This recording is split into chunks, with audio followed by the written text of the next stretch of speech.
Alright everyone, let's talk about the new Fuji Instax product. The Instax Medial Evo Cinema.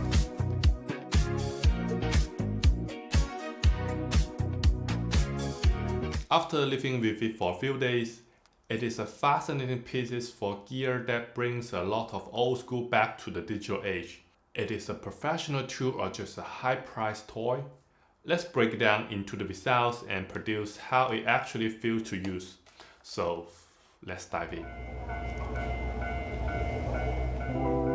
人生は短い。世界は広い。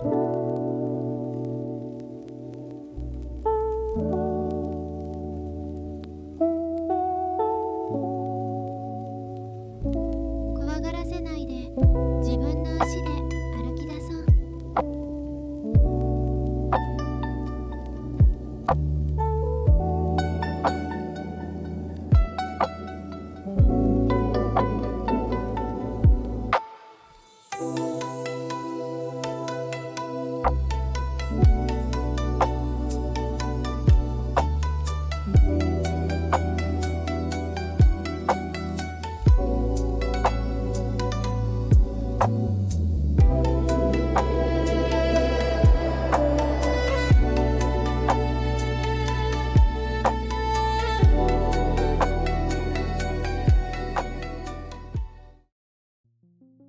The biggest draw here is the film print emulation inspired by classic Super 8 movie cameras, but it is more than that. Actually, the final look of the footage comes down to the three main things: retro era style simulation, contrast tweaks, and the on-screen watermark on frame. It is a unique hybrid that combines traditional Instax film aesthetics with live video, something you won't find anywhere else on the market.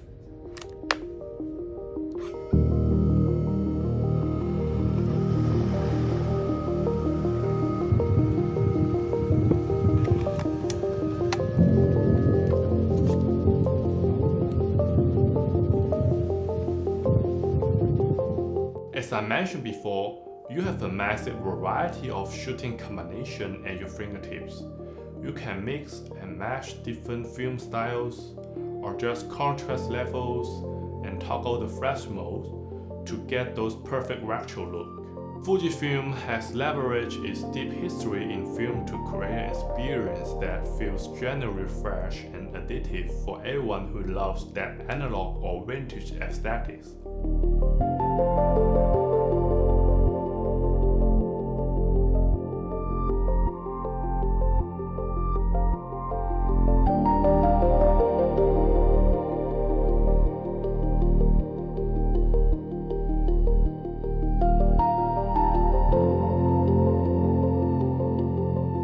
Now let's get into the hardware. The positive goes first. Fuji went against the grain here.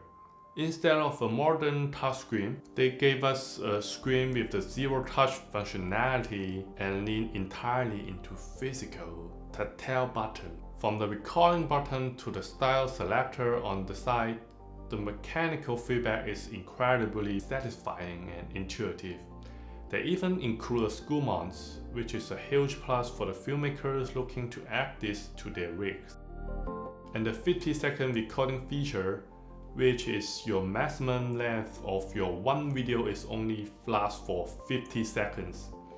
It is just gives you a sense of my digital film is expensive, so don't waste it. I know some people will complain about it, but for me, it is totally makes sense. In nowadays, we are recording too much. Sometimes we have to make a choice when shooting, don't we? But however, there is a massive reliability issue. During my testing, the camera frequently froze after charging. The worst part, there's no reset button in the manual. I actually had to contact the consumer support just to find out where the reset button even is. And honestly, I have to press it more than once. So you can see the reset button here. It's really tiny. You need to get some tiny sticker to touch that button. Nice. Before knowing about that reset button, my only option was to wait for the battery to drain completely before you can restart it. for devices meant to capture a spontaneous moment. This is a deal breaker. It makes the camera feel like more an experimental toy than a reliable tool. Moving on to the software and app experience, it is a bit of mixed bag.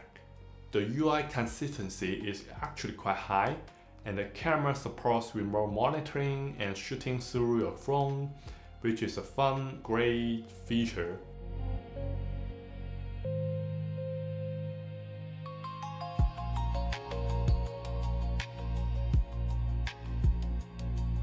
The actual workflow is where the things fall apart.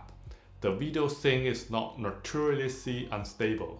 I found that the app often fails to recognize when photos have already been printed, meaning you can't edit or re-upload those specific files. If you want to use that QR code feature to share your videos, prepare for some frustration.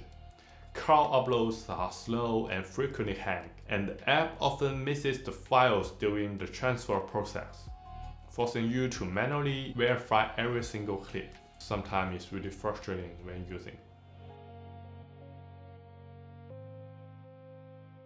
So here's the bottom line.